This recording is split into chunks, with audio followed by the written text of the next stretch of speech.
Hello everyone, welcome back to our channel. నేను మీ చందన.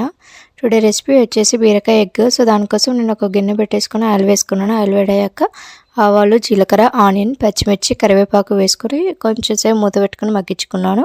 తర్వాత అందులోనే అల్లం వెల్లుల్లి పేస్ట్, పసుపు వేసుకొని అది కూడా మంచిగా మగ్గించుకోవాలి. తర్వాత మనం కట్ చేసి పెట్టుకున్న బీరకాయ ముక్కలు వేసుకొని మూత పెట్టుకొని మంచిగా దగ్గరకు అయ్యే వరకు మగ్గించుకోవాలన్నమాట. ఈ ప్రాసెస్ అంతా మూత పెట్టుకొని చేస్తేనే బాగుంటుంది.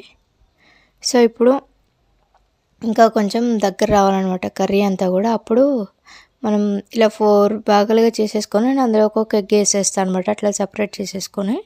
సో అంతే, మళ్ళీ మూత పెట్టుకొని మళ్ళీ కాసేపు అయ్యాక మూత తీసి ఇలా రివర్స్ తిప్పేసుకొని ఉప్పు కారం వేసుకొని మంచిగా కలిపేసుకోవాలన్నమాట. అంటే ఓన్లీ ఎల్లో బ్రేక్ అవ్వద్దు, వైట్ అంతా అలా సపరేట్ అయ్యేలాగా ముక్కలుగా కలబెట్టుకొని మళ్ళీ మూత పెట్టేసుకొని ధనియాల పొడి వేసేసుకుంటే మన ఎగ్ బీరకాయ కర్రీ రెడీ. Thank you.